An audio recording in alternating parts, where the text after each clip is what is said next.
রঘুপতি রামচন্দ্র যখন 14 বছর বনবাস হলো, আর বনবাসে থাকাকালীন বাবা ভগবানের বউ চুরি হয়েছিল। এটা সবাই তোমরা জানো। এটা একটা বাচ্চাকে যদি বলে জিজ্ঞাসা করো, সে বলে দেবে হ্যাঁ ভগবানের বউ চুরি হয়েছিল, সীতামা চুরি হয়েছিল। আচ্ছা বলো তো সীতামা চুরি হলো কেন? কেন চুরি হলো? হ্যাঁ বেশ, রাবণ তো চুরি করেছে বাবা ভক্তি পাওয়ার জন্য, শুধু নয় আগে থেকে কথাবার্তা ছিল, যার জন্য ভগবানের বউ চুরি হয়েছে। কারণ বাবা আপনারা জানেন সীতামা বলেছিল প্রভু সোনার হরিণটা ছুটে যাচ্ছে, হরিণটাকে ধরে দাও। আচ্ছা মা, একটা বাচ্চাকে জিজ্ঞাসা করো, সে তো বলতে পারবে সোনার হরিণ ছোটে না, সোনার হরিণ হাঁটে না, সোনার হরিণ এক জায়গা থেকে এক জায়গা যেতে পারে না। তাহলে কিসের জন্য বাবা ওই সোনার হরিণ বললো আর রাম ধরবে বলে ছুটে গেল? ওই যে বললাম সব কথাবার্তা রেডি হয়েছিল। কারণ যদি রাম না যেত সীতামা তো চুরি হতো না, আর চুরি যদি না হতো ভক্ত যে ভগবানকে অভিশাপ দিয়ে রেখেছে সেটা তো বাবা বিফল হয়ে যেত। কি গো, ভগবান শুধু ভক্তকে অভিশাপ দেয় আর ভক্ত ভগবানকে অভিশাপ দেয় না? দেয়। যার জন্য তো সীতা চুরি হলো ভক্তের অভিশাপে। কবে জানো? সেই যে বাবা যেদিন নারদ মুনি সিদ্ধান্ত নিয়েছিল বাবা কোনোদিন বিয়ে থা করবে না, মানে সংসার করবে না, ব্রহ্মচর্য আজীবন পালন করবে। কিন্তু এই নারদ মুনি একজনকে দেখে খুব ভালো লেগেছিল। কে জানো? অম্বর ঋষির কন্যা। আর অম্বর ঋষির মেয়েকে দেখে এত মুগ্ধ হয়েছিল, এত রূপবতী নারী, যে নারদ বলেছিল বিয়ে করব না, আর ওই স্বর্গের অপ্সরার থেকে আরো রূপবতী ছিল অম্বর ঋষির মেয়ে। আর যেই না মেয়েটাকে দেখেছে নারদের ইচ্ছা জাগলো আমি বিবাহ করতে চাই। আমার কিরকম ব্যাপারটা হচ্ছে দেখো। তার যে নারদ বলেছিল ব্রহ্মচর্য করবে তার বিয়ের আশা জাগলো, তার নারদ আশাটা নিয়ে গিয়ে দাঁড়িয়েছিল বাবা অম্বর ঋষির কাছে। আর অম্বর ঋষির কাছে গিয়ে বলেছিল বাবাজি আমি কৃপা করে আপনার দ্বারে এসেছি, আপনার ওই যে কন্যা আছে ওই কন্যাকে আমি বিয়ে করতে চাই। নারদের মতো পাত্র অম্বর ঋষির ভালো লাগলো, বেশ কথা দিলাম আমার মেয়েকে আপনার সঙ্গে বিয়ে দেব। তা কথাটা বলে নারদ বেরিয়ে গেছে বাবা, হঠাৎ আরো একজন ভক্ত দর্শন করেছিল ওই অম্বর ঋষির মেয়েকে, যার নাম হচ্ছে পর্বতমণি। পর্বতমণি বাবা সেও মুনি মানুষ, আর নারদ সেও মুনি মানুষ। যারা তপস্যা করে জীবন কাটাবার কথা, অম্বর ঋষির মেয়েটাকে দেখে দুজনেরই ভালো লেগে গেল। নারদমণি তো আগে প্রস্তাবটা দিয়ে ফেলেছে, এবার তার কিছুক্ষণ পরে পর্বতমণি গিয়ে বলছে বাবাজি আপনি যদি কিছু মনে না করেন, আপনার মেয়েকে আমার বড় ভালো লেগেছে, আপনার মেয়েকে আমি বিবাহ করতে চাই। পর্বতমণি মনে মনে ভাবছে মাথায় হাত দিয়ে এতদিন জামাই খুঁজে পাই নাই, আর এখন দেখো জামাইয়ের লাইন লেগে গেল, এইবার আমি কি করব? ওদিকে নারদ উনিও মুনি মানুষ, পর্বত উনিও মুনি মানুষ, তাহলে দুই মুনি একসঙ্গে একই দিনে প্রস্তাব দিয়েছে বিবাহ করবে বলে। তাহলে বাবা হয়ে কি করবে? কার হাতে সম্প্রদান করবে?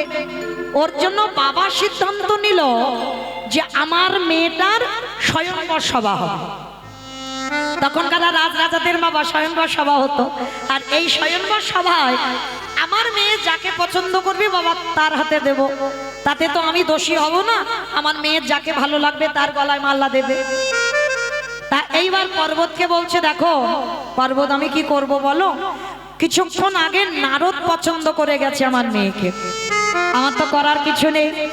তা এইবার দুইজনে চিন্তায় পড়ে গেছে মেয়েটাকে কে বিয়ে করবে, আর দুইজনে হচ্ছে নারায়ণের ভক্ত। তার দুজনেই সিদ্ধান্ত নিয়েছিল বাবা বিয়ে করবে না, আর এমন সিদ্ধান্ত নিয়েছে একটা মেয়েকে দুজনে ভালোবেসেছে, আর দুজনেই হচ্ছে নারায়ণের ভক্ত। তা কি করবে? প্রথমে বাবা ওই পর্বতমণি গিয়ে দাঁড়িয়েছিল বৈকুণ্ঠপতি নারায়ণের কাছে, প্রভু প্রভু প্রভু একটা কথা বলবো। কি কথা বলো পর্বত? প্রভু তোমার কাছে প্রতিজ্ঞা করেছিলাম কোনোদিন সংসার করব না, কিন্তু জানো একটা মেয়েকে দেখে খুব ভালো লেগেছে। বলে সে কে? বলে কেন অম্বর ঋষির মেয়ে। বেশ তাই তো ভালো কথা, ভালো লেগেছে বিয়ে করবে।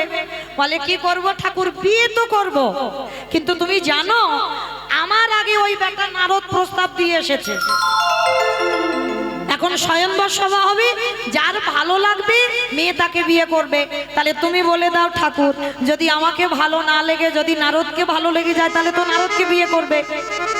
ওই জন্য বলছিলাম কি, তুমি যদি আমাকে ভালোবাসো একটা কাজ করবে।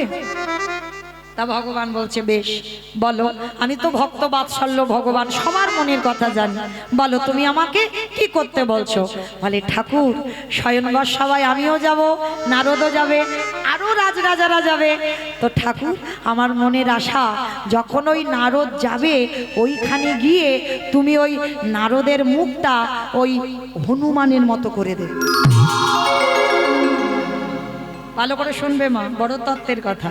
বলে ঠাকুর যখনই গিয়ে স্বয়ংবরে বসবে নারদের মুখটা সবাই দেখবে নারদ বসে আছে, কিন্তু অম্বর ঋষির মেয়ে সে যেন দেখতে পায় একটা হনুমান বসে আছে। বলো না ঠাকুর এটা করবে। তা ভগবান বলছে ঠিক আছে, তুমি যখন বলছো তাহলে তথাস্তু তাই হবে, ভক্তের মনোবাসনা আমি পূর্ণ করে দেব।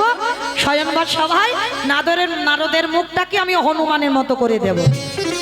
তা আশীর্বাদটা নিয়ে পর্বতের খুব আনন্দ বাবা। পর্বত আনন্দ করতে করতে গদগদ মনে চলে গেছে, পরের দিন স্বয়ংবর হবে। আর যেই পর্বত পেরিয়ে গেল কিছুক্ষণ পর সঙ্গে সঙ্গে বাবা নারদ মুনি ঢুকেছে। নারায়ণ নারায়ণ অমাইরা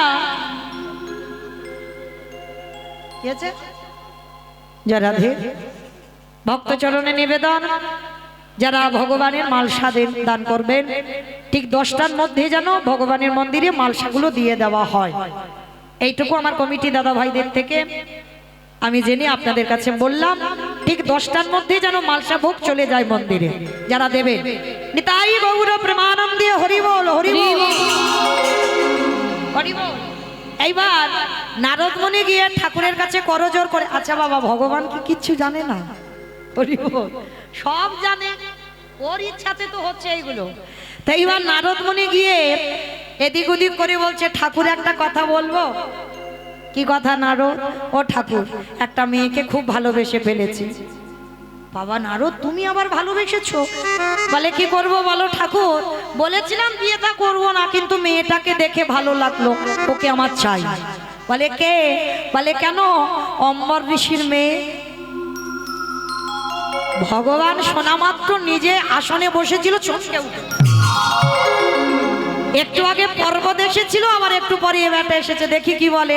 বলে ঠাকুর কি হয়েছে জানো, আমি যাকে ভালোবাসলাম তোমার আর এক ভক্ত পর্বতকে তাকে ভালোবাসতে হলো, ওই জন্য তো স্বয়ংবর সভা হচ্ছে।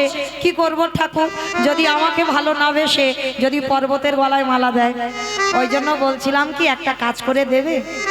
বলো নারদ কি করতে হবে? ঠাকুর যখন ওই স্বয়ংবর সভায় আমি গিয়ে বসবো, ওইখানে গিয়ে তুমি ওই পর্বতের মুখটাকে ভল্লুকের মতো করে দেবে।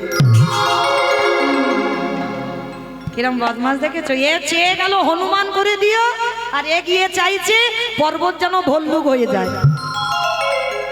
ভগবান তো সবার, ও চোরের হয়, ও সাধুরও হয়। হ্যাঁ, ও চোরেরও হয়, ও সাধুরও হয়। এইবার যেই না নারদ চেয়েছে, ভগবান বলছে তথাস্তু তাই হবে। ওমা যেমন দেবর্ষি নারদ সর্বঘাটের কাঁঠালি কলা, আর এই বেটাও তো তাই। এরা কি করেছে, যেই না স্বয়ংবর সভায় গিয়ে বসেছে, দুটো লাইন করেছে, অনেক রাজরাজারা মুনি ঋষিরা গিয়ে বসেছে, আর একদিকে পর্বত আর একদিকে নারদ। মাঝখানে চেয়ারে সিংহাসনে বসে আছে অম্বর ঋষির মেয়ে। মালাটা হাতে দিয়েছে, মালাটা হাতে দিয়ে মনে মনে চিন্তা করছে কি করা যায়। যাচ্ছে বাবা লাইন দিয়ে, তো সবাই বসে আছে, আর মেয়েটা গিয়ে দেখছো মা একদিকে ভল্লুক বসে আছে আর একদিকে হনুমান। দেহটা মানুষ, কিন্তু একজনের মুখ হচ্ছে হনুমানের মতো আর একজনের ভল্লুক। ওমা এরা দুজন কারা বুঝতে পারছি না তো। সারা যত রাজরাজারা ছিল সব ঘুরে এসেছে, আর আমার ভগবান কি করেছে, সবার মাঝখানে বসে আছে। মানে উনি বিচারক তো, সবার বিচার করে, কিন্তু ওনার বিচার করবার লোক নাই, কারণ ওনার বিচার উনি নিজেই করে নেয়।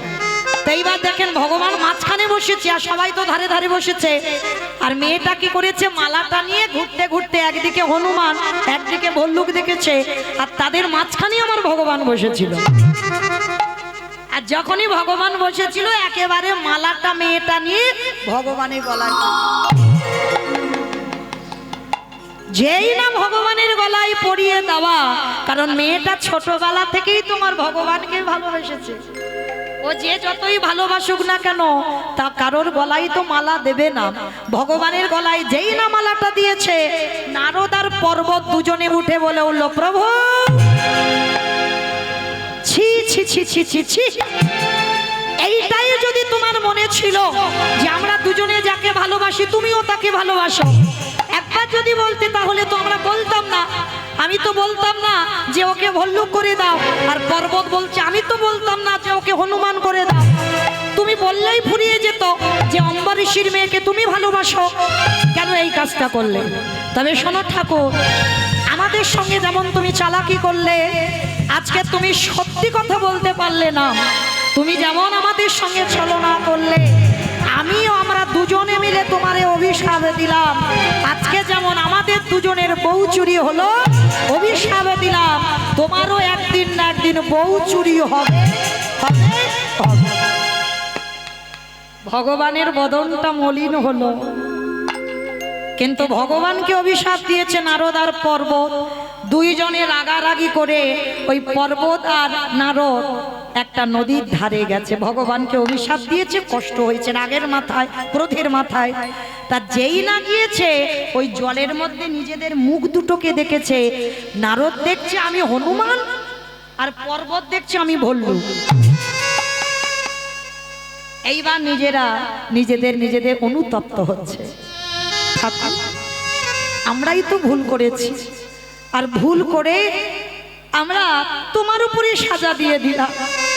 কারণ কোনো মেয়ে কি চাইবে কোনো হনুমানের গলায় মালা দিতে, কোনো মেয়ে কি চাইবে কোনো ভল্লুকের গলায় মালা দিতে?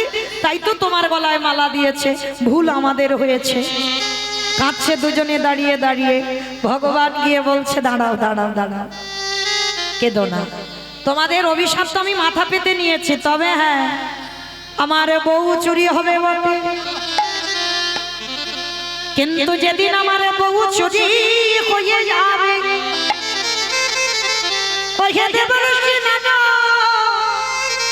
তুমি কথা দিয়ে যাও, সেদিন হনুমান না হলে আমার বউ উদ্ধার হবে না। আর পর্বত তুমি কথা দিয়ে যাও, সেদিন ভল্লুক না হলে আমার বউ উদ্ধার হবে না। যেদিন আমার বউ চুরি হবে তোমরা দুজনে মিলে আমার বউ উদ্ধার করো।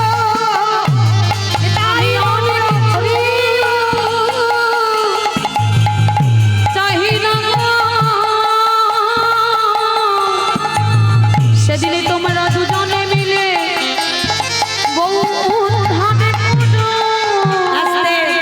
তাহলে মায়েরা কি জানলাম কি শুনলাম, পৃথিবীতে যা যা কিছু ঘটনা ঘটবে সবই আগে থেকে বাবা পরিকল্পনা হয়ে আছে।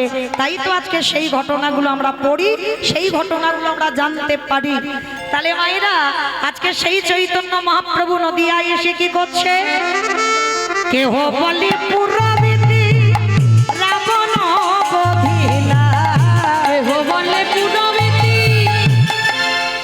আমা উলু কই, কেহ বলে পুরবিতি রাবণ বধিলা, কেহ বলে পুরবিতি আমার গোনালি গোনা গোনা গোনা গোনালি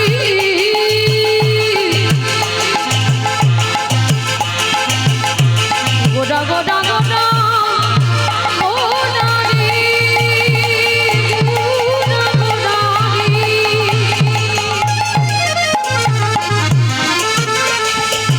ওই নদীয়ার চাঁদ গোনা আমার নিতাই গৌর হরি গোরা। আরে কেহ বলে পুরবিতি রাবণ বধিলা, আজি গোলকের বৈভব লীলা প্রকাশ করিলা, ওই গোলকের বৈভব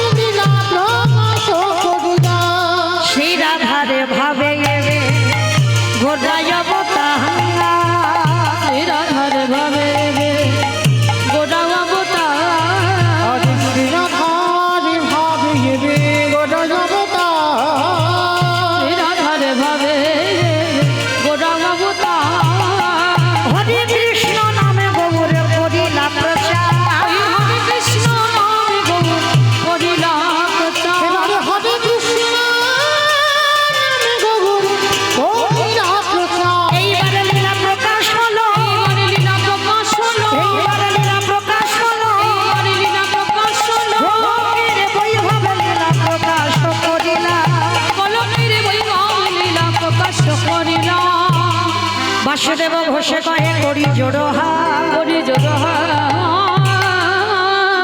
ওগো জেগে গো সেই কৃষ্ণ সেই তো জগন্নাথ সেই তো আহা বাসুদেব ঘোষে কহে এইবার লীলা প্রকাশ হলো বাসুদেব এইবার লীলা বাসুদেব ঘোষে কহে এইবার লীলা প্রকাশ হলো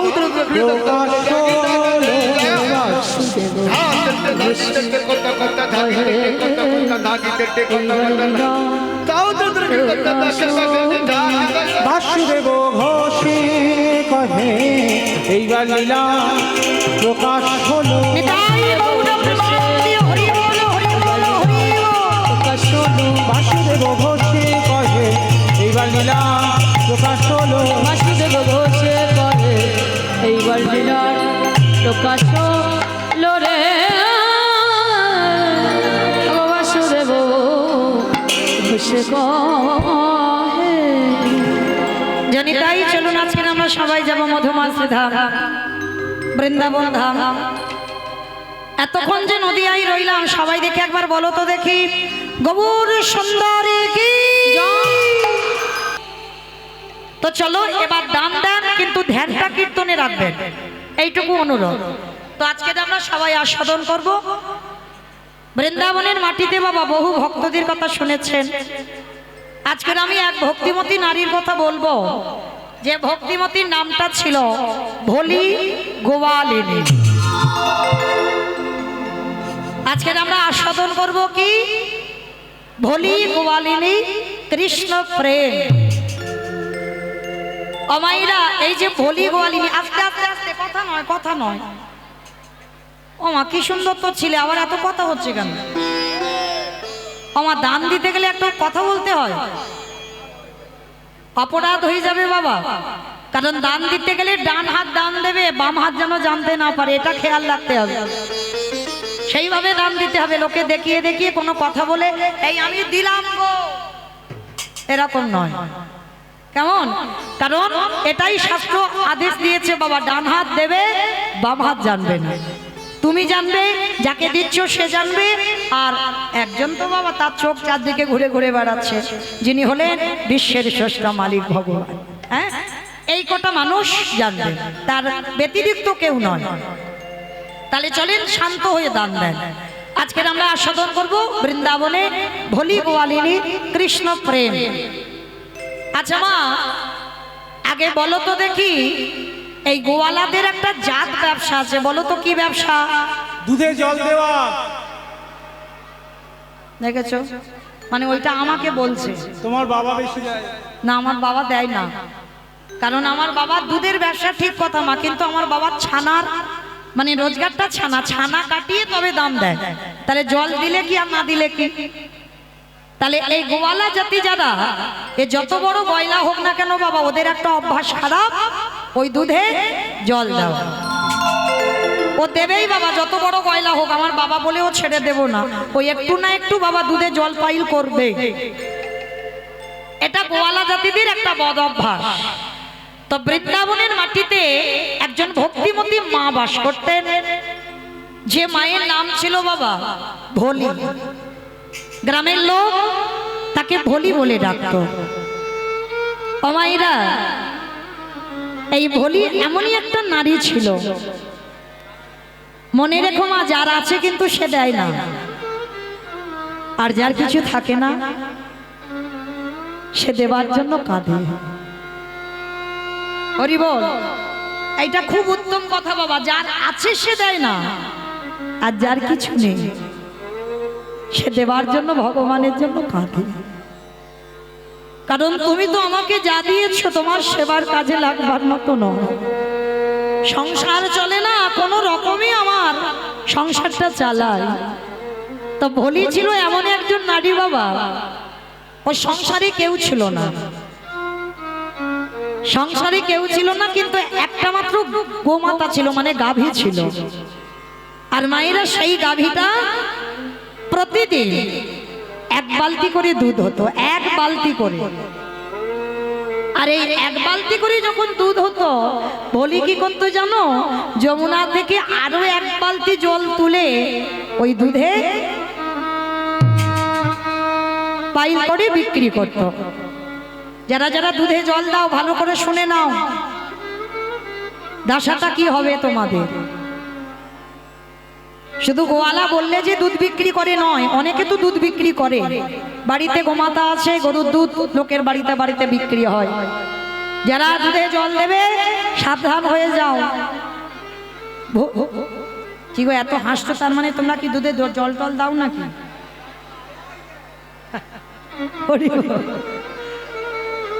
দাও দাও দাও, তবে লীলাটা শোনো কি হয়, তারপরে দাও, আমার বারণ নেই। সেটা আপনার ব্যক্তিগত ব্যাপার, আমি বললে কি তুমি ছেড়ে দেবে? সেটা তোমার ব্যক্তিগত ব্যবসা। কিন্তু মনে রেখো, যে তোমার কাছ থেকে দুধটা কিনে নিচ্ছে সে কিন্তু ন্যায্য পয়সা দিচ্ছে, আর তুমি কি করছো, তাকে ঠকাচ্ছ। তুমি মনে করছো আমি ঘরের ভিতরে জানালা দরজা বন্ধ করে বালতি জল এনে দুধে ঢেলে দিলাম, কেউ তো দেখতে পেল না। কিন্তু বাবা, যে দেখবার মালিক সে ঠিক দেখতে পাচ্ছে। হ্যাঁ, কর্মফল ভোগ করতেই হবে, কোনোদিন তোমারে ছাড়বে না।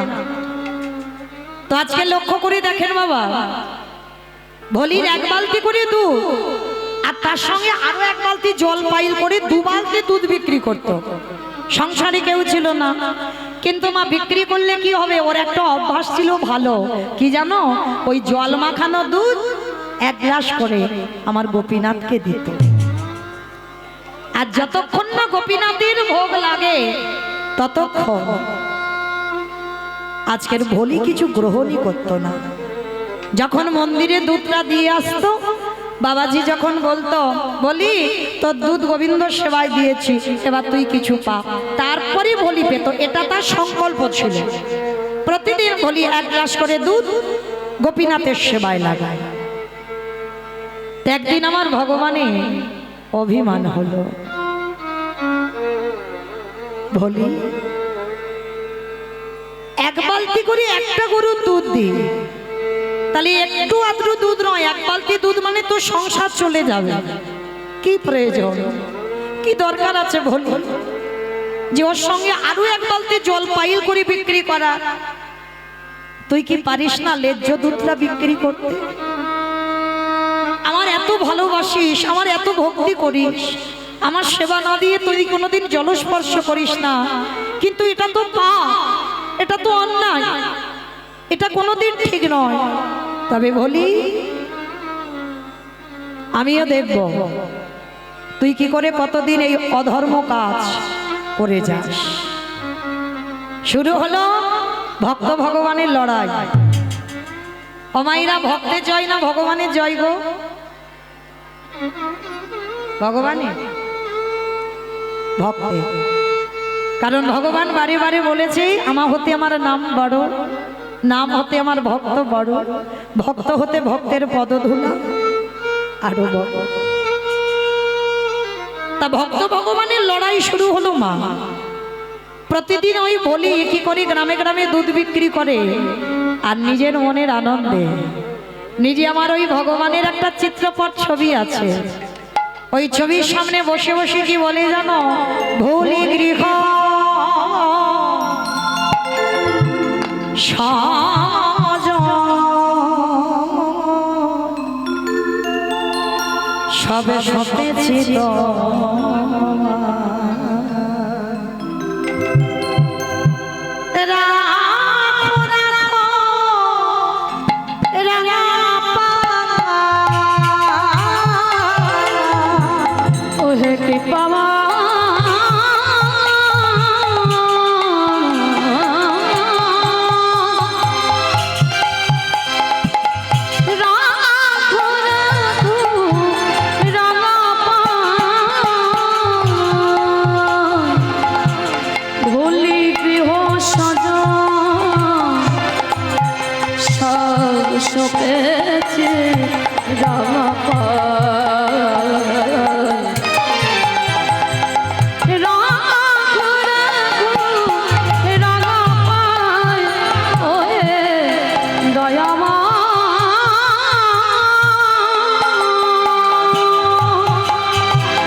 তদু ছায়া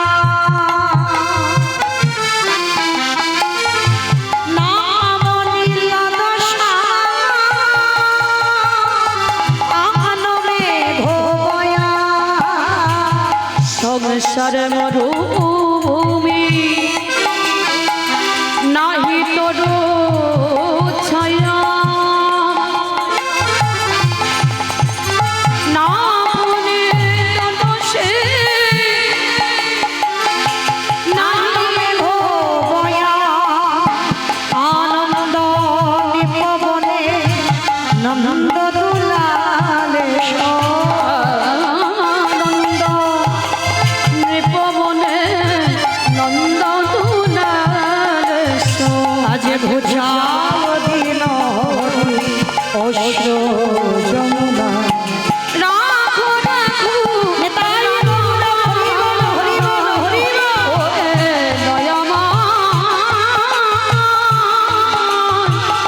রাখো রাখো রাঙাপা ভোলি মা কি করেছে এক গ্লাস দুধ নিয়ে গোপীনাথের মন্দিরে গিয়ে ডাকছে বাবাজি ও বাবাজি কে রে আমি বলি গো আমি বলি ও বাবাজি নাও আমার এই দুধটা গোপীনাথকে খাইয়ে দাও যখনই আমার গোপীনাথকে খাওয়াবার কথা বলেছে গোপীনাথের এক গ্লাস করে দুধ দেয় আর গোপীনাথের সামনে দুটো গ্লাস আর যেই না ওই ভলির কাছ থেকে দুধটা নিয়ে দুটো গ্লাসে বাবা সবে আমার বাবাজি গ্লাসে দুধটা ঢেলেছে আর যেই না ঢালা সঙ্গে সঙ্গে দুটো গ্লাসে দেখে না বাবা ছোট্ট ছোট্ট দুটো মাছ ভেসে ওঠে ভগবানের কেমন পরীক্ষা দেখো যেই না দুটো মাছ ভেসে উঠেছে বাবাজি তো নিষ্ঠাবান মানুষ আর যেই না মাছটা দেখেছে চমকে উঠল অসম্ভব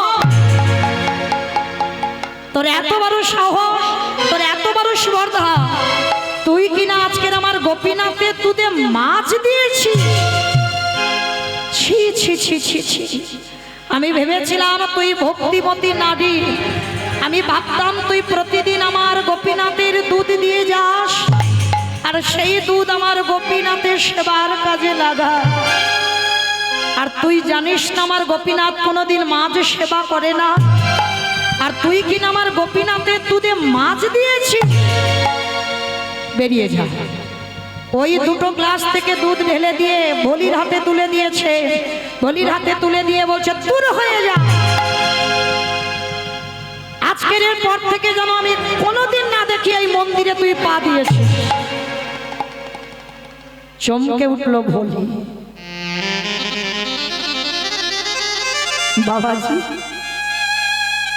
বিশ্বাস করো আমি দুধে মাছ দিইনি আমি কি দিতে পারি আমি তো জানি গোপীনাথ সাত্বিক আহার গ্রহণ করি আমি কি করি মাছ দেব আমি কখনো গোপীনাথের দুধে মাছ দিইনি তাহলে মাছটা এলো কোথা থেকে ওই যে জল মাখিয়ে দেয় না ওই বালতি করে তুলেছিল কখন মাছ দুটো ভগবান ফেলে দিয়েছে কিন্তু লীলাটা দেখেন কেমন বাবাজি দেখতে দুটো গ্লাসে মাছ ভাসছে ছোট ছোট আর ভলি গিয়ে বলছে বাবাজি কই দেখি মাছ ভলি গিয়ে দেখছে বাবা মাছ নেই যার যেমন ভাব তার তেমনই লাভ ভলি দেখছে মাছ নেই বাবাজি দেখছে মাছ ভাসছে দুটো গ্লাসে আর যখনই মাছ বেশি উঠেছে বাবাজি বলছে তবে রে তার মানে তুই বলতে চাচ্ছিস আমি মিথ্যাবাদী তুই সমাজের কাছে আমায় মিথ্যাবাদী সাজাচ্ছিস ঠিক আছে দেখাচ্ছি মজা তোকে দাঁড়া এইবার ওই ভলির হাতে দুধটা দিয়ে বলছে এক্ষুনি আমার মন্দির থেকে বেরিয়ে যাবি আর কাল সকালবেলা যেন তোর এই মুখ আমি গ্রামে দেখতে না পাই সকাল হলেই তুই এখান থেকে তোর ওই মুখ নিয়ে চিরজনমের মতো চলে যাবি কত কটু কথা বলছে ভলিকে ভলু ওই দুধের গ্লাসটা হাতে নিয়ে বলছে গোপীনাথ কেউ জানুক না জানুক তুই তো জানিস আমি তোর দুধে কোনোদিন মাছ মাখাইনি কিন্তু বাবাজি বলছে মাছ। তবে আজকের আমি প্রতিজ্ঞা করলাম গোপীনা,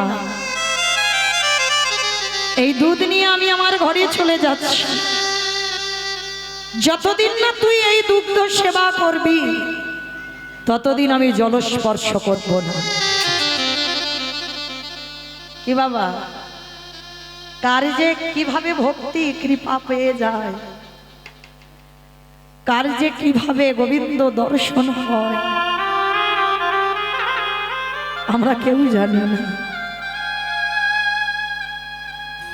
আজকের প্রতিজ্ঞা করে ভলি কি করেছে বাবা, ঘরের মধ্যে গিয়ে দুধের গ্লাসটা গোপীনাথের ছবির সামনে রেখেছে। আর গোপীনাথের ছবির সামনে রেখে পাগলিনীর মতো কাঁদি আর বলে, গোপীনাথ আজ পর্যন্ত যতদিন আমার ওই গাভীর দুগ্ধ হয় তোকে না দিয়ে আমি জলগ্রহণ করি না। কিন্তু বাবাজি কালকে থেকে বলে দিল আমি যেন কাল থেকে মন্দিরে পা না দিই। তুই তো জানিস গোপীনাথ, তোকে দর্শন না পেলে, তোকে খেতে না দিলে আমি যে প্রাণে বাঁচব না। এত বড় প্রতিজ্ঞা করেছিল, ওই দুধ গোপীনাথকে খেতে হবে তবে ও জল গ্রহণ করবে। বসে বসে কাঁদছে, হঠাৎ দেখলো চোখের সামনে বাবা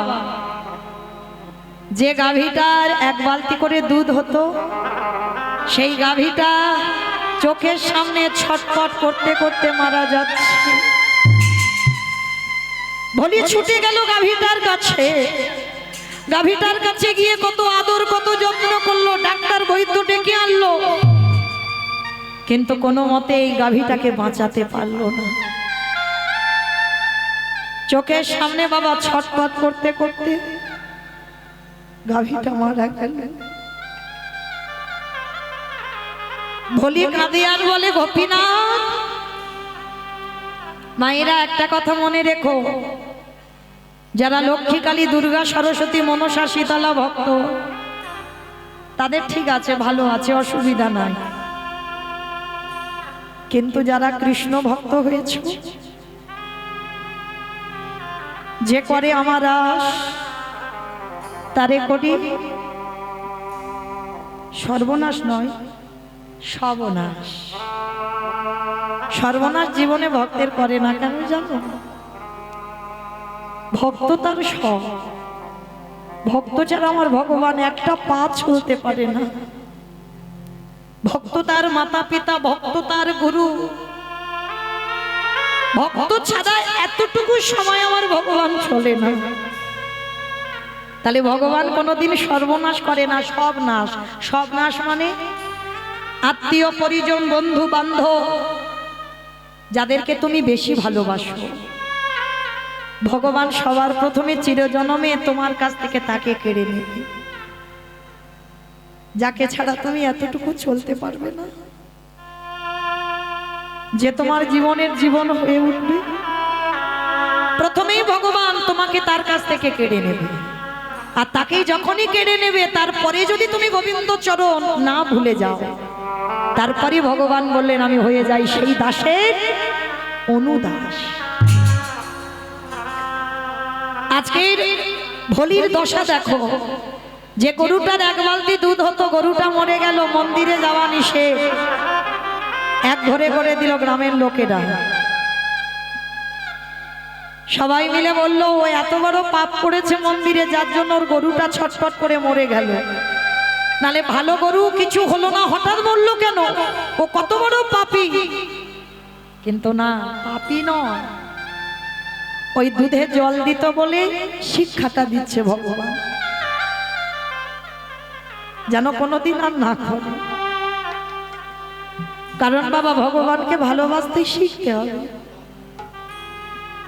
ভগবানকে ভালোবাসতে জানতে হবে, যে কি করে ভালোবাসলে তবে যে ভগবানের কৃপা পাওয়া যাবে, এই শিক্ষাটা আমাদের সবার নেই। জানো মা, আমরা তো আমার ভগবানের সেবা করবার অধিকার পেয়েছি, আমরা সাক্ষাতে ভগবানের রূপ দেখতে পাই যে ভগবান এই রকম দেখতে, লক্ষ্মী কালী দুর্গা সরস্বতী আমার ভগবান যুগল কেমন দেখতে আমরা দেখতে পাই। কিন্তু যারা বিধর্মী মুসলমান, ওদের কিন্তু কোনো দেবতার কোনো আকার নেই, নিরাকারে সেবা করে।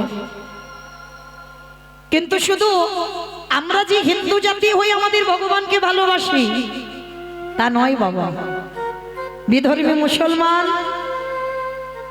তারাও ভালোবেসেছিল। আপনারা যারা বৃন্দাবন গেছেন, বৃন্দাবনে একটা মন্দির আছে বাবা, শাহাজির মন্দির, গেছেন কিনা জানি না। যারা বৃন্দাবন পরিদর্শনে গেছেন অবশ্যই দেখেছেন বৃন্দাবনে শাহাজির মন্দির। শাহজাদি, ঔরঙ্গজেবের মেয়ে ছিল শাহজাদি। এই শাহজাদি একজন বিধর্মী মুসলমান হয়ে কিভাবে আমার ভগবানকে ভালোবেসেছিল দেখো। যারা বৃন্দাবনে যাবেন গোবিন্দ মন্দির দেখেছেন, গোবিন্দ মন্দিরে দেখবেন বাবা কিছুটা জায়গা ভাঙা হয়ে গেছে, মানে 5 তলা ছিল 2 তলা ভাঙা হয়ে গেছে, দেখবেন ভাঙা সেই অবস্থাতে আজও মন্দিরটা আছে। কি করে ভাঙলো জানো? তখনকার দিনে বিধর্মী সমাজ মুসলমান হিন্দুদের যত যত বৃন্দাবনে দেবতাদের মন্দির ছিল সব ভেঙে দিতে চেয়েছিল। যত যত হিন্দুদের দেবতা ছিল বাবা সব লরিতে করে বোঝাই করে ঔরঙ্গজেব নিয়ে গিয়েছিল বাবা তার ঘরে। আর কোন কোন মূর্তি ভেঙে দিয়েছিল, আর কোন কোন মন্দিরও ভেঙে দিয়েছিল। তা যখনই বাবা কোন কোন মূর্তি কোন কোন মন্দির ভেঙে দিল, আর ওই গোবিন্দ মন্দির ভাঙতে যাচ্ছিল সবে, আর যখনই গোবিন্দ মন্দির ভাঙতে যাচ্ছিল না বাবা, কিছুটা ভাঙা হয়েছে সবে, ওই মন্দিরে আমার গোবিন্দ বিরাজমান, সাক্ষাৎ ভগবান, কোনো অচল ভগবান নয়, সচল ভগবান। সে দেখতে পায়, সে চলতে পারে, সে এক জায়গা থেকে অন্য জায়গা যেতে পারে।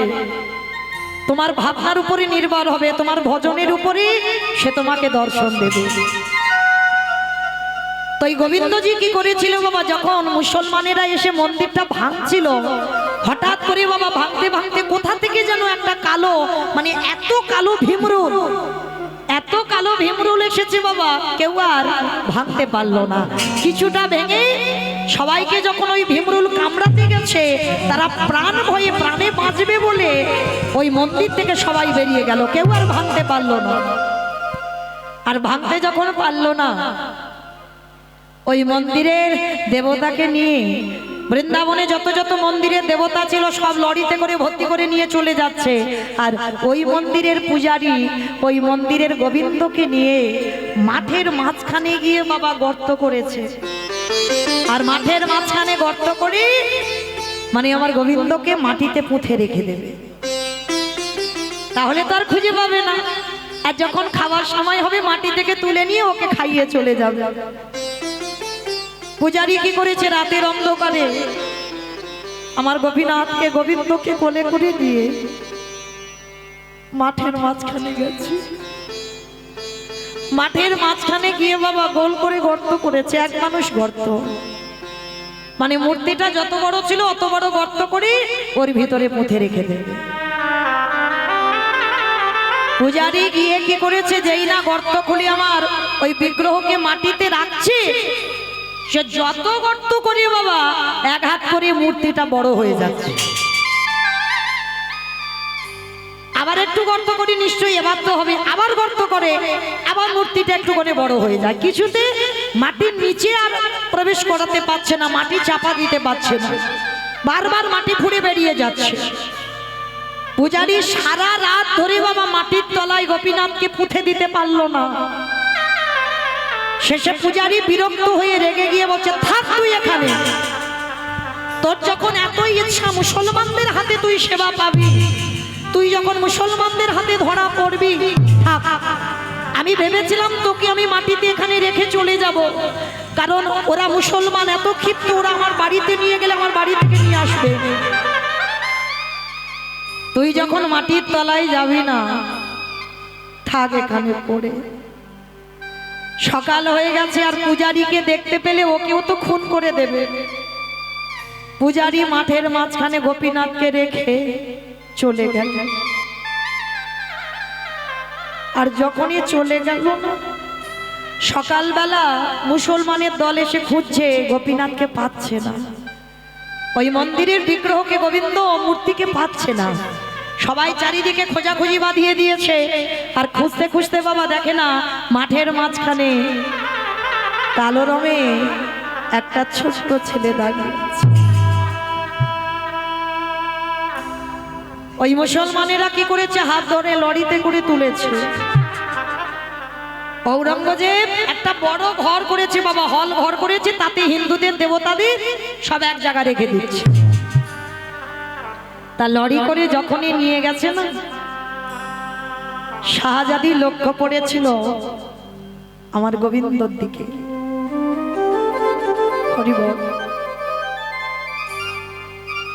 যেই না গোবিন্দকে দর্শন করেছে একজন মুসলমান, ভেবে দেখে তার কত কৃষ্ণ প্রেম ছিল। বাবাকে ডেকে বলছে, বাবা, ও বাবা, ওই ঠাকুরটা কি সুন্দর দেখতে, দাও না বাবা, ওই ঠাকুরটাকে আমি আমার কাছে রাখবো, আমার সন্তানের মতো মানুষ করব। ঔরঙ্গজেব বলছে, না মা, এটা কোনোদিন হতে পারে না, ওটা হিন্দুদের দেবতা, আমরা বিধর্মী মুসলমান, আমাদের অধিকার নেই ও সেবা পূজা করার। কে বলেছে বাবা, কে বলেছে? আমি মুসলমান বলে আমি ওকে ভালোবাসতে পারবো না? আমি মুসলমান বলে আমার কাছে রাখতে পারবো না? কে বলেছে তোমার? দাও না বাবা, তুমি তো সেই তো এই ঠাকুরগুলোকে নিয়ে তুমি তো একটা ঘরে বন্দি করে রেখে দেবে। ও বাবা, ওই মূর্তিটাকে তুমি আমার কাছে দাও, বলো না বাবা।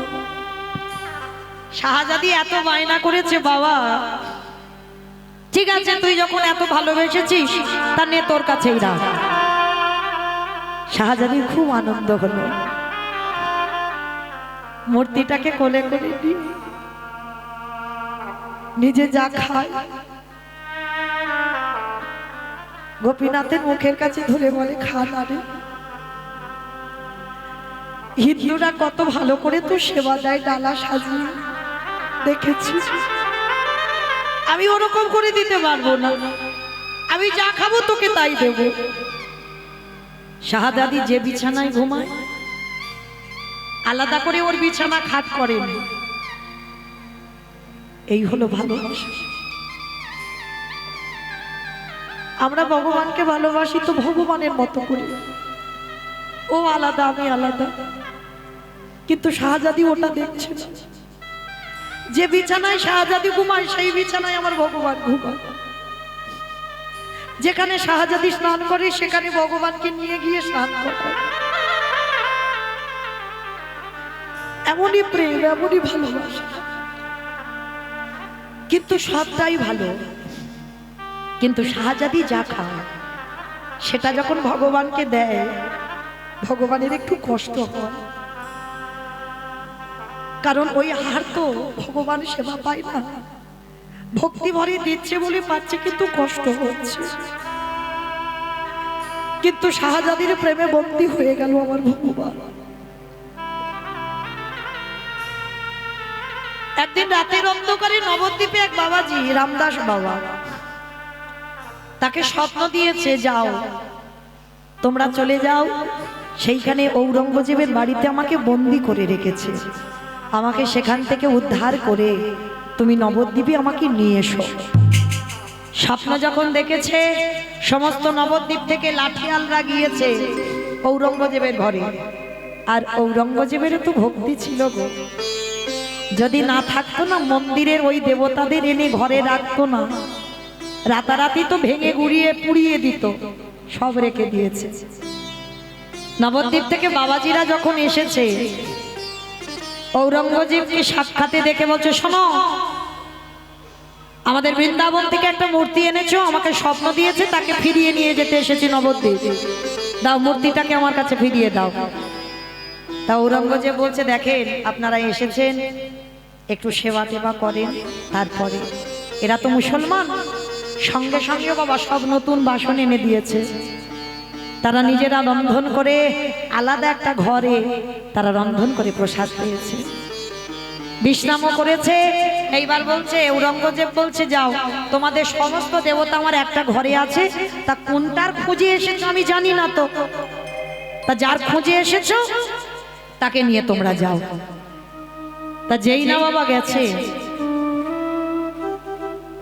যাকে স্বপ্নে দেখেছে তাকে ওর মধ্যে পাচ্ছে না, কারণ ও তো ওর মধ্যে নেই, সে তো শাহজাদির কাছে আছে, শাহজাদির বিছানার উপরে ঘুমাচ্ছে।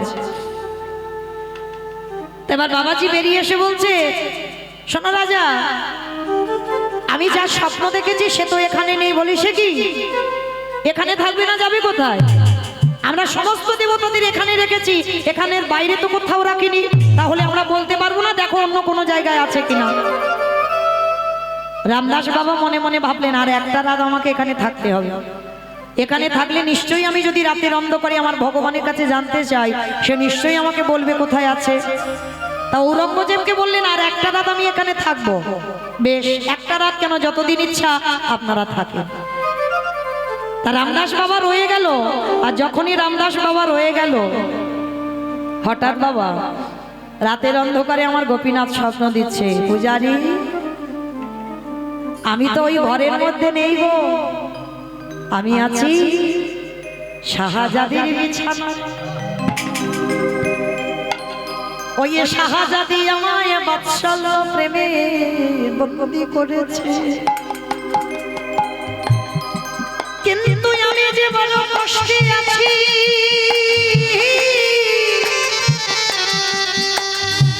কৃপা করে আমাকে নবদ্বীপে নিয়ে চলো।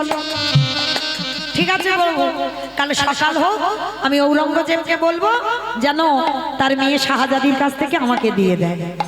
এইবার সকাল হয়েছে, ঔরঙ্গজেবের কাছে গিয়েছে, রাজা আমি যার জন্য এসেছি সে তো এই ঘরে নেই, আছে আপনার মেয়ে শাহজাদির বিছানায়।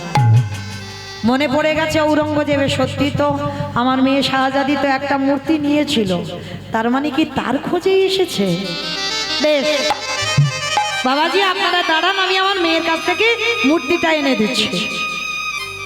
বাবা গিয়ে দেখছে মূর্তিটা কোলে করে নিয়ে মেয়ে খাওয়াচ্ছে।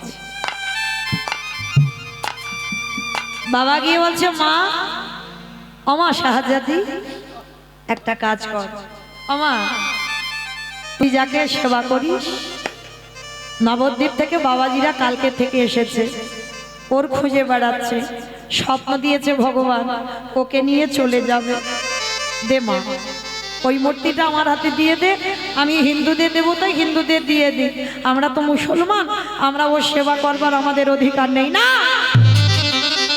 না বাবা, ও কথা বলো না, ওকে ছাড়া যাবি থাকতে পারবো না। শাহজাদি তুই কেন বুঝতে চাইছিস না?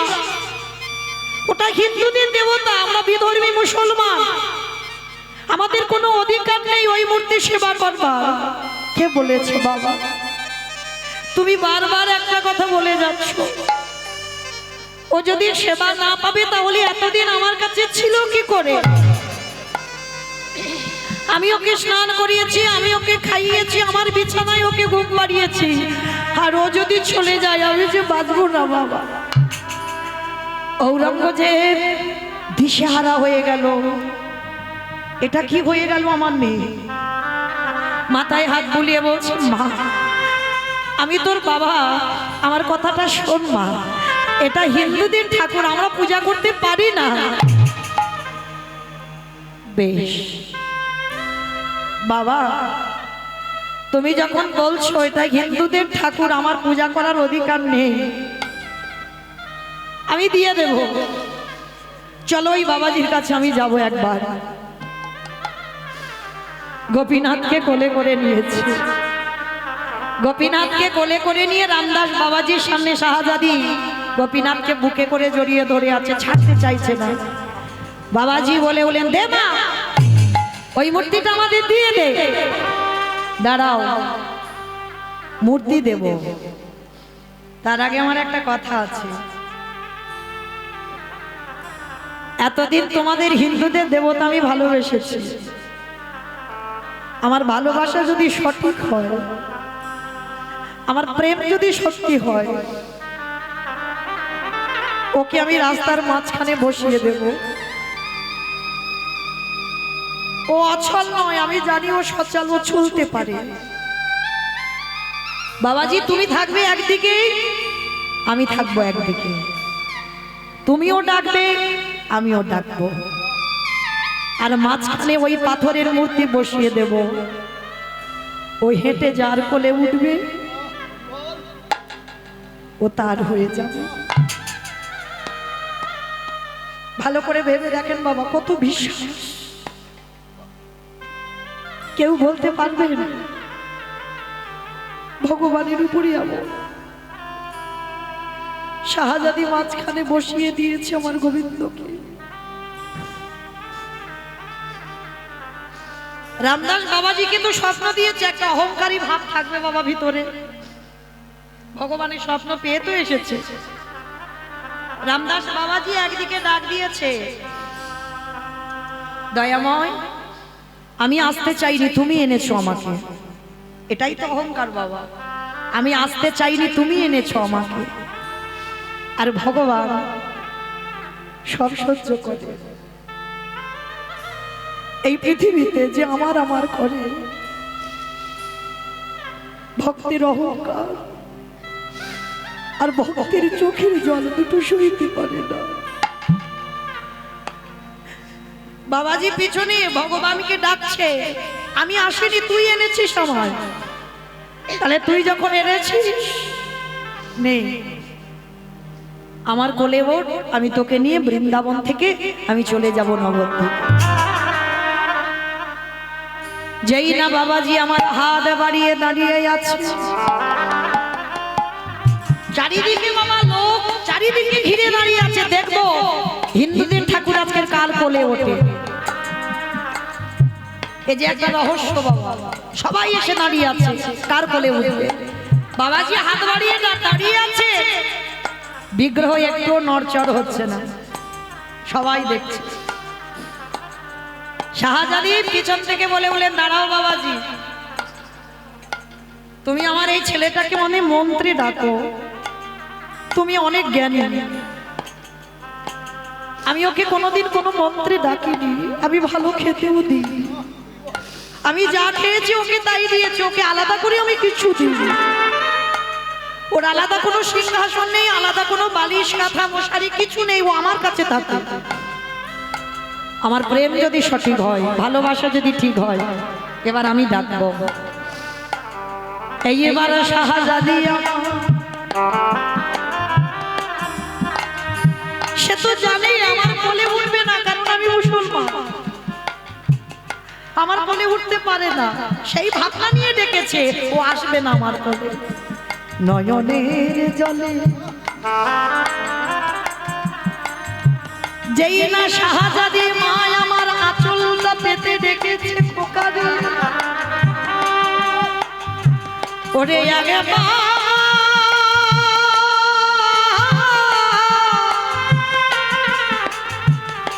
ওরে একেবারে কৃপা করে একেবারে আমার কোলে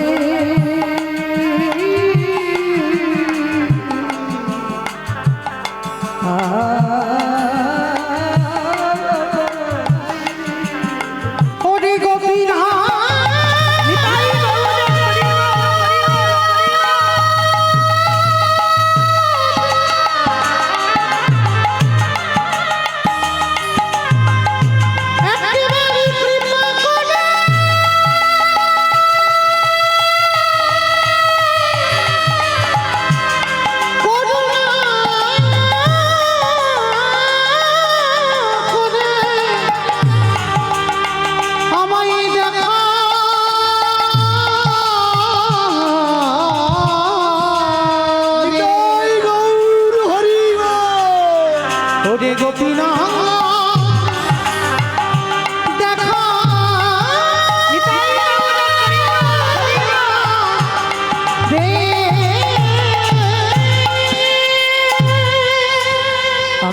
ভক্ত বল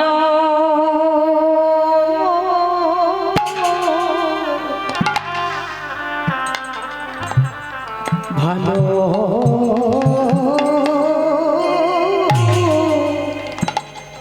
ভালোবাসি তাই তো যুগে যুগে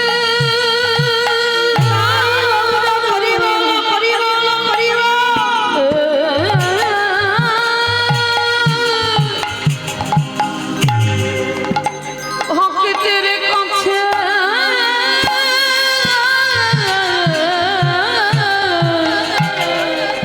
আসি আমি যে ভক্ত বল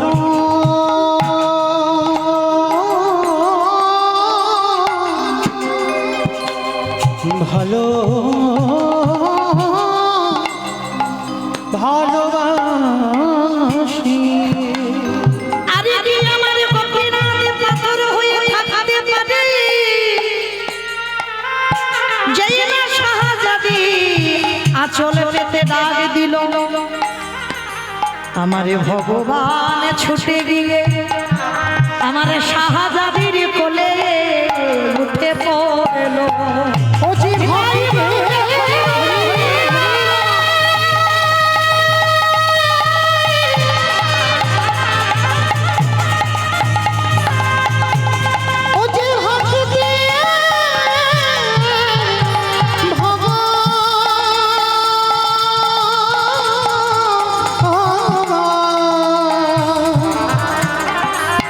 ও যে ভক্ত ছাড়া কিছু জানি না তাই তো যুগে যুগে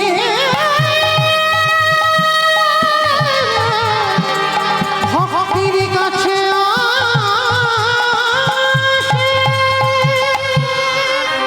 সবাই দেখলো ভগবান হিন্দুদের ঠাকুর শাহজাদির কোলের উপরে উঠে পড়েছে সবাই মিলে দর্শন করে বাবাজি ক্রোধান্বিত হয়ে গেল এত অপমান সবার সামনে তুই আমাকে বললি আমাকে নিয়ে যা আর সবার সামনে আমার অপমান সারা রাত বাবাজি কাঁদছে অপমান করলি কেন অপমান করবি বলে আমাকে এনেছিস তাহলে ডাকবার কি প্রয়োজন ছিল আমি আসতাম না নবদ্বীপ থেকে সঙ্গে সঙ্গে ভগবান দৈববাণী করছে বাবাজি যেভাবে মুসলমান সমাজ চারিদিকে ঘিরে ছিল আমি যদি তোমার কোলে উঠে চলে আসতাম ওইখানে সবাই খেপে গিয়ে শাহজাদি তো মরে যেত আমি যদি তোমার কোলে উঠতাম শাহজাদি ওখানেই প্রাণ ত্যাগ করত আর যদি শাহজাদি মরে যেত সবাই খেপে গিয়ে তোমাদের ওখানেই মেরে দিত যার জন্য আমি শাহজাদির কোলে উঠেছি তা বাবাজি যখন সকালবেলা গিয়ে ঘটনাটা বলল শাহজাদি বলল বেশ আমি একটা সিদ্ধান্ত দিই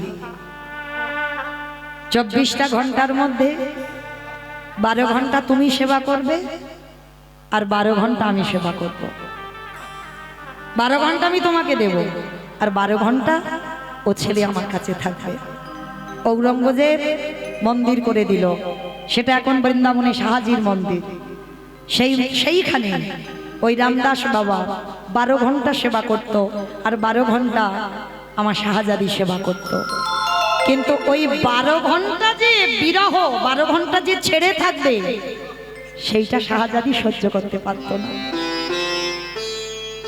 12 ঘন্টাই কাঁদত কখন রামদাসের 12 ঘন্টা হবে তারপরে আমার ভগবানের কাছে যেতে পারব একদিন আমার ভগবানের কাছে গিয়ে মূর্তিটা বুকে জড়িয়ে ধরে কাঁদছে আমি পারি না তোকে 12 ঘন্টা ছেড়ে থাকতে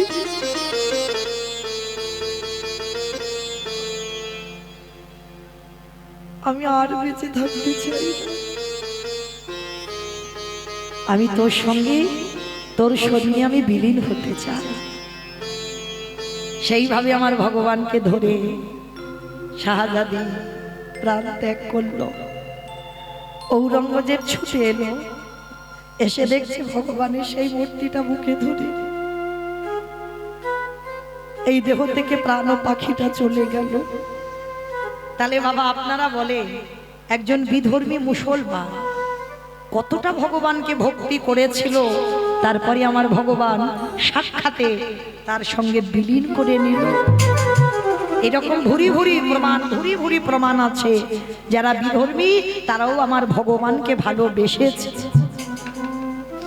কিন্তু আমাদের ভগবানকে আমরা চিনতে পারি না। দেখবেন যারা ইস্কন যাবেন নবদ্বীপ, বিদেশি মানুষরা যারা হরে কৃষ্ণ বলতে পারে না, যারা হরে কৃষ্ণ বলে তারাই চিনে নিয়ে যাচ্ছে। আর আমরা কি করছি? আমরা গৌর নিতাইয়ের মূর্তি বিক্রি করে খাচ্ছি, হ্যাঁ তাই না? তাহলে আজকে লক্ষ্য করে দেখেন, তাহলে মায়েরা লীলাতে কোথায় ছিলাম বলো তো? বেশ, বলির গরুটা মারা গেল। বেশ, তাহলে মায়েরা, তাহলে গোমাতাটা যেই না মরে গেল আর মৃত্যুর পর ভোলি একা হয়ে গেল, কিন্তু প্রতিজ্ঞা, আমার এই দুধ যতদিন না তুই খাবি আমি জলস্পর্শ করব না। ধীরে ধীরে এক সপ্তাহ হয়ে গেল, আমার ভোলি মায়া মা নয়নের জলে কাঁদে আর বলে, ওরে গোপীনা একেবারে কৃপা করে তুই এই হতভাগিনী একবার দেখা দে। ওরে গোপীনা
আজ হাতে লাঠি, ভিক্ষার ঝোলা, জীর্ণ মলিন বস্ত্র, লাঠি ঠুকতে ঠুকতে এসে ডাকছে, ওমা কেউ বাড়িতে আছিস? কে কে ডাকলো আমায়? এমন করে তো কেউ কোনোদিন ডাকেনি। তাড়াতাড়ি করে, সে তো এক ঘরে হয়েছিল বাবা, কেউ তাকে খেতে দেয় না, ছুটে গেল। বাইরে গিয়ে দেখছে একটা বয়স্ক মানুষ। বাবাজি আপনি কে? আমা আমারে চিনবি না, আমা দুটো খেতে দিবি মা? ভাবেন মা রাজপ্রাসাদ ছেড়ে, শ্বেত পাথরের মন্দির ছেড়ে এসে দাঁড়িয়েছে ভক্তের ঘরে।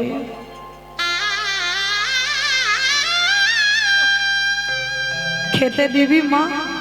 বাবাজি আমার ঘরে তো কিচ্ছু নেই, আমি তো নিজেই তিন কিছু খেতে পাইনি, আমি আপনাকে কি খেতে দেব? ও মামা দেখ না কিচ্ছু কি নেই। ভগবান এসেছে তো সেই এক সপ্তাহ আগে কারা দুধটা রাখা আছে ওইটা খাবে বলে। মামা যারা দুধ ছানা বাড়িতে রেখে দেবে কাঁচা, জাল দিয়ে রাখনি, রেখে দিলে কি গতি হয়? ভালো থাকবে? ওপরে ছাদনা ফুটে যাবে না?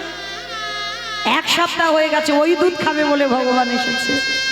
কারণ বাবাজি দেখেছিল মাছ, কিন্তু ভোলি তো মাছ দেখেনি, ভাবনার উপরে নির্ভর। এইবার যেই না এসে বলছে মা দেখ না কিছু আছে, বলি তো জানি কিচ্ছু নেই, কি দেবো বাবাজিকে, আমি নিজে কিছু খাইনি।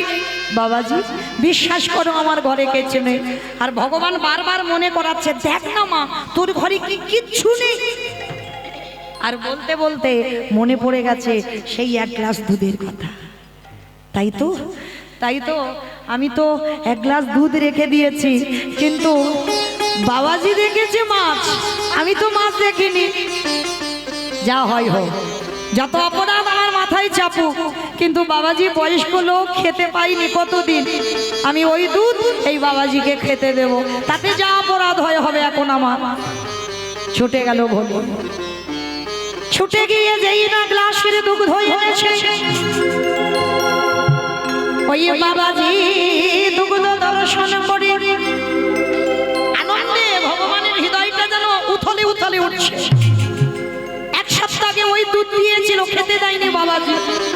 ভক্তের প্রেম মাখানো, ভক্তের ভালোবাসা মাখানো। যেই না দুধটা দেখেছি ভগবান তাড়াতাড়ি করে আঁকুপাকু করে ওই একেবারে গ্লাসের দুধটা ভোলির হাত থেকে কেড়ে নিয়েছে। কেড়ে নিয়ে ওই মাছ মাখানো দুধ, ছানা কেটে যাওয়া দুধ, এক গ্লাস দুধ আমার গোপীনাথ সেবা করেছে। টক হয়ে গেছে, গন্ধ, তবু সেবা করেছে। কেন?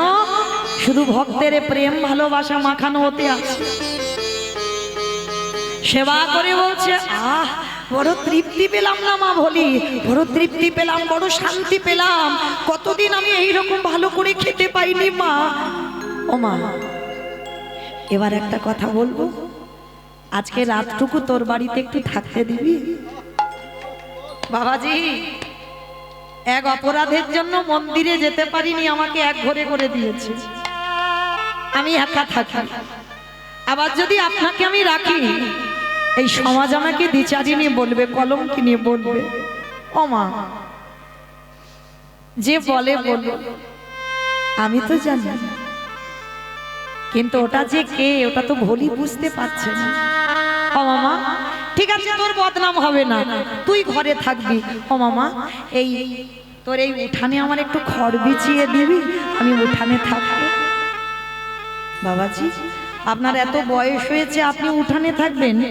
ভোলি মনে মনে করছে, যে যা বলে বলুক, প্রভু তুমি তো জানো আমার হৃদয়টা দুলে যায়, কেউ যদি কষ্ট পায় আমি কি করব বলো?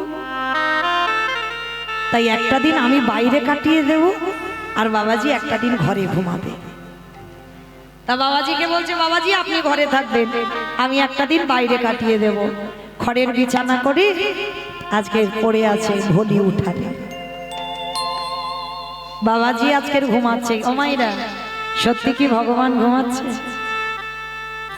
ও তো ঘুমাতে যায়নি গো, ছেলেটা ভক্তকে পরীক্ষা করতে গেছে। পৌষ মাসের কনকনে ঠান্ডা, ঠক ঠক করে কাঁপছে, বয়স হয়েছে। ভোলি তো ঘুমায়নি গো, রাত্রিবেলা উঠে দেখছে বয়স্ক মানুষ কাঁপছে ঠান্ডায়। কি করবে? নিজের একটা ছেঁড়া কাঁথা ছিল, শত ছিদ্র, আমাদের মতো কোনো ব্ল্যাঙ্কেট নেই, কোনো কম্বল নেই, শত ছিদ্র ছেঁড়া কাঁথা।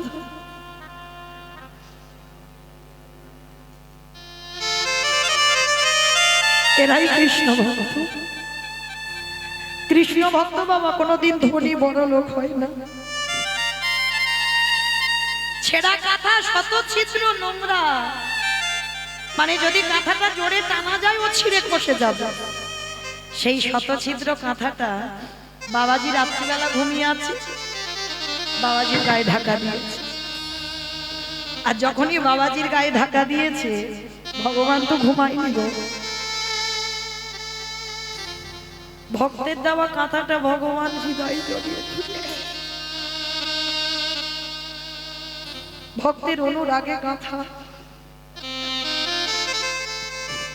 ভগবান বুকে জড়িয়ে ধরে ঘুমিয়ে আছে। ভোলি বুঝতে পারলো না, চিনতে পারলো না, গিয়ে উঠানে ঘুমিয়ে পড়েছে।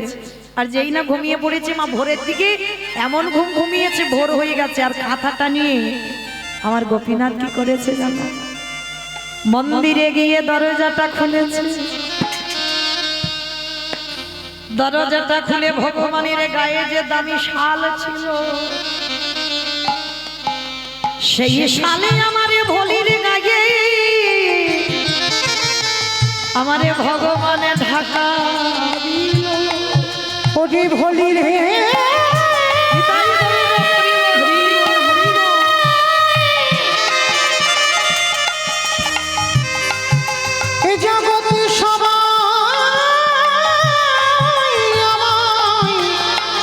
ভালোবাসে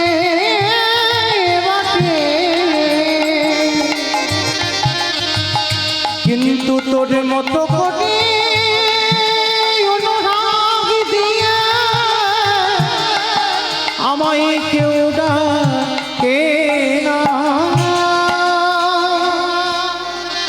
ভগবানের গায়ে দামি শালটা ভলির গায়ে দিয়ে এসেছে, আর ভলির ছেঁড়া কাঁথাটা নিয়ে আমার গোপীনাথ মন্দিরে চলে গেছে। ছেঁড়া কাঁথাটা গলায় দিয়ে মন্দিরের সিংহাসনে দাঁড়িয়ে গেছে। ভগবানের গায়ে যে উড়ানিটা আছে উড়ানি নাই, ছেঁড়া কাঁথা আছে। ভগবান মন্দিরে দাঁড়িয়ে গেছে, আর এদিকে বাবা সকাল হয়ে গেছে, ভলির ঘুমটা ভেঙে গেছে।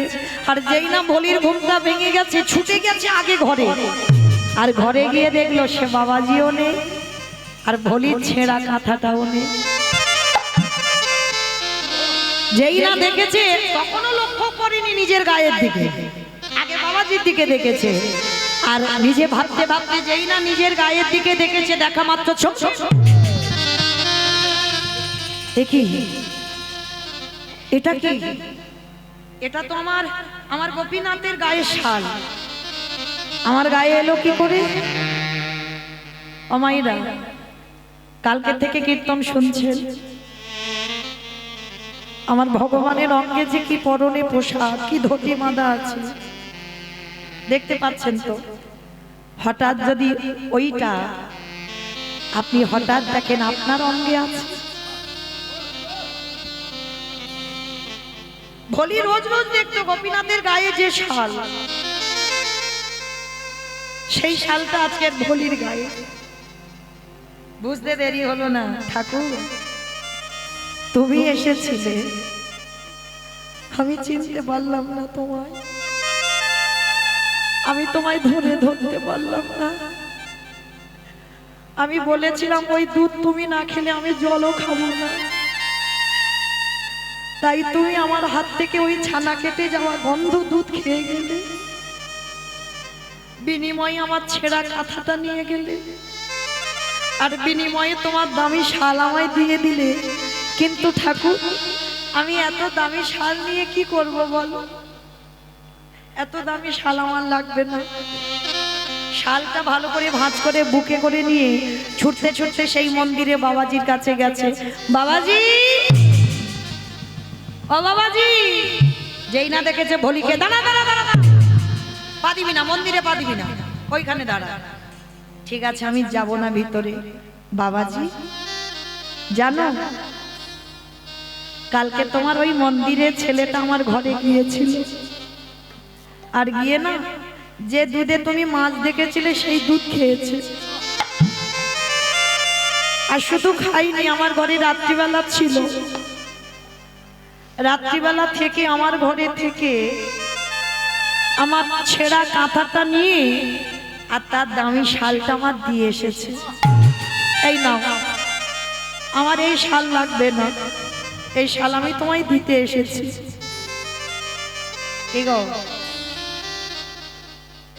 এই জগৎটা এমন, খুব ভালো মানুষই করলে বাবা চলবে না। দেখেন ভলি কোনো অন্যায় করলো না, কিন্তু তাহলে আপনারা বলেন, আপনারা যদি কারোর কাছে গল্প করেন যে আপনার ছেঁড়া কাঁথা নিয়ে চলে গেছে আর ভগবানের একটা দামি শাল দিয়ে গেছে, কারোর কাছে যদি গল্প করেন কেউ বিশ্বাস করবে মা? ওই জন্য কখনো বলবেন না।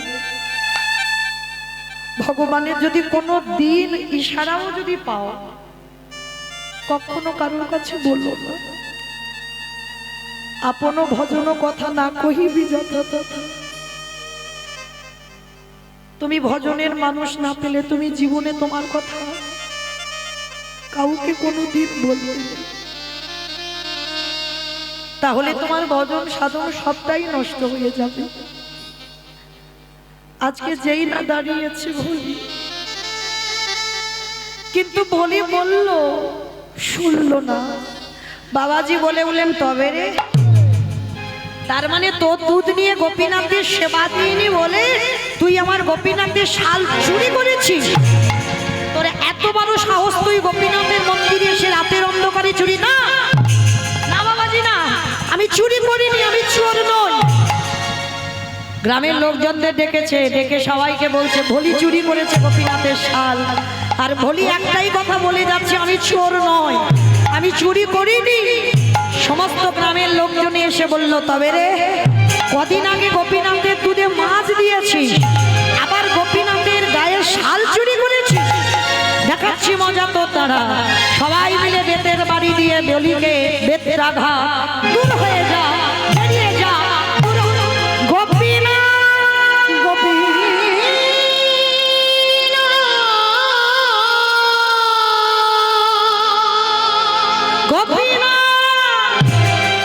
গোপীনাথ, এত মারা মেরেছে, মেয়েটার সর্বঙ্গ দিয়ে রক্ত ঝরে ঝরে পড়ছে, বড় জ্বালা, বড় যন্ত্রণা, এত মারা মেরেছে, মা ধরিত্রী কেঁপে উঠছে।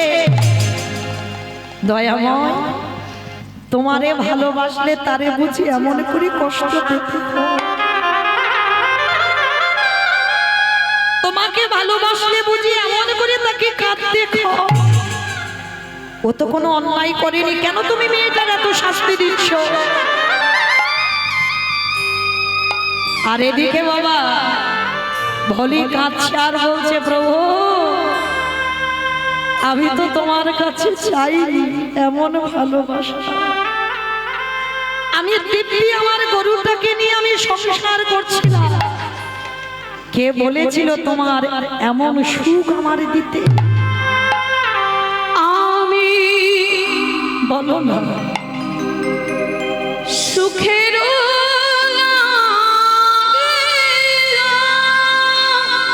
বের করে দে ওকে মন্দির থেকে, দূর করে দে।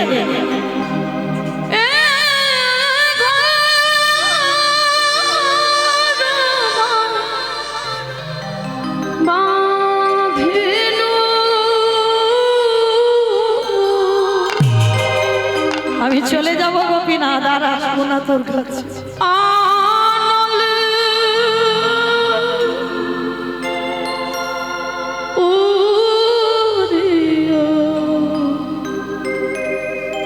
গেল রে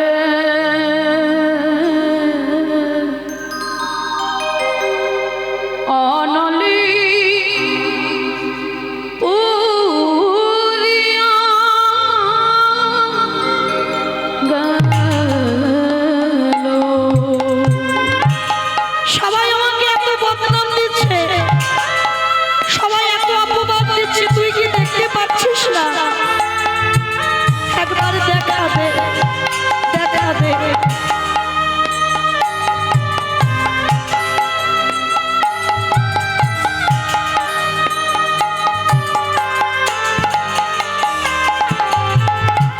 আমি আমি উষারি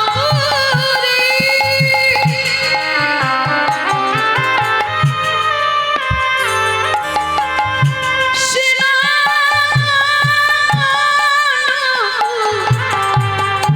উড়িতে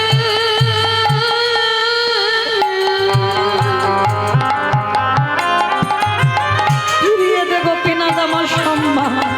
আমি আমি সাগরে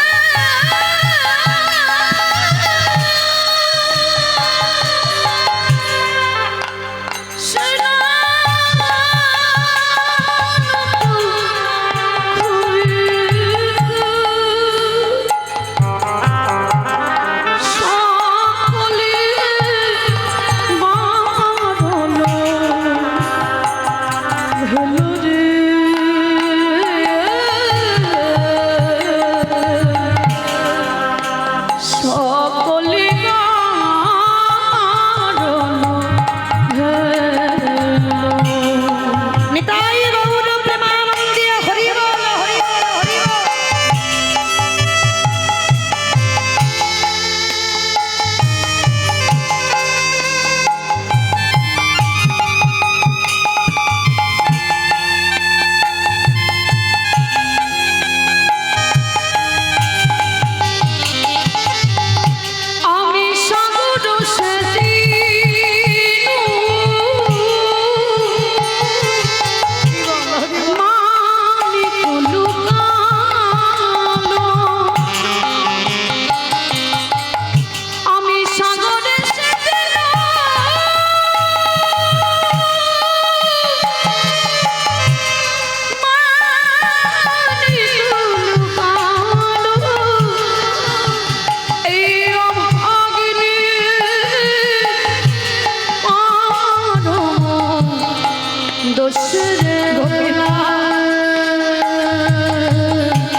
নয়নের জলে যেই না মায় আমার কাঁদে,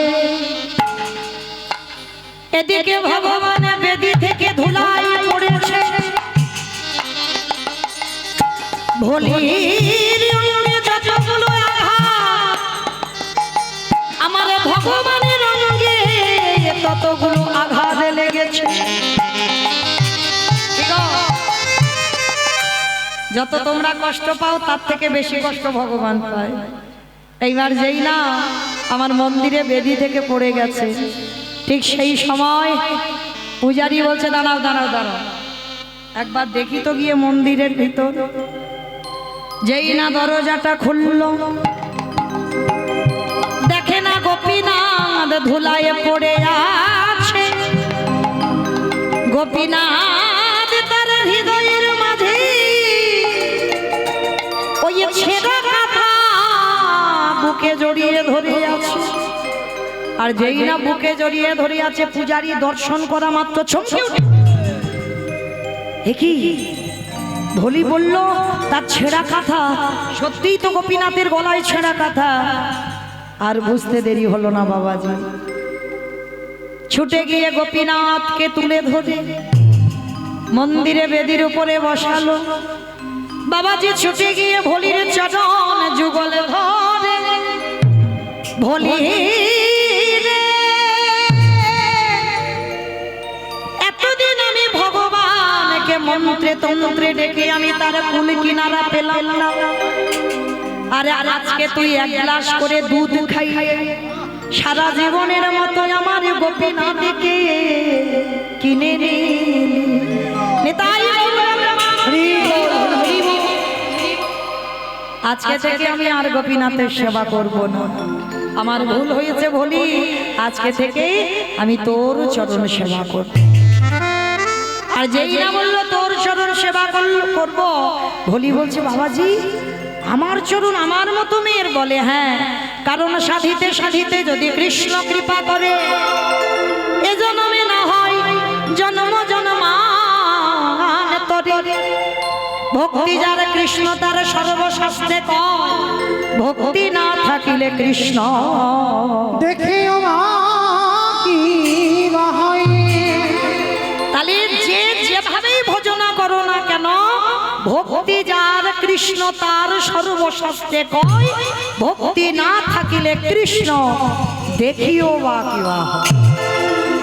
তাহলে এইবার ভোলি যেই না দরজা দিয়ে দেখেছে আমার গোপীনাথ দাঁড়ায় আছে, ভোলি নয়ন জলে কেঁদে বলল প্রভু দয়াময়, একেবারে কৃপা করে করুণা করে তুমি আমার সম্মুখে একেবারে যুগল হয়ে দাঁড়াও। আর যেই না ভগবান যুগল হয়ে দাঁড়ালেন, সেই যুগল পাদ পদ্মে আমার ভক্ত বাৎসল্য ভগবান যুগলে দাঁড়ালেন। আমার ছোট্ট একটা ছেলের কীর্তন শিখছে, ওর অনুরোধ আমাকে গাইতে হবে একটা উড়িয়া ভজন। তো যাই হোক, রাধা গোবিন্দকে যুগলে দাঁড় করিয়ে ভোলিকে দর্শন করিয়ে আজকের ওর ইচ্ছা পূর্ণ করবার জন্য আজকের আমরা একটা উড়িয়া ভজন গাই। মাধব মাধব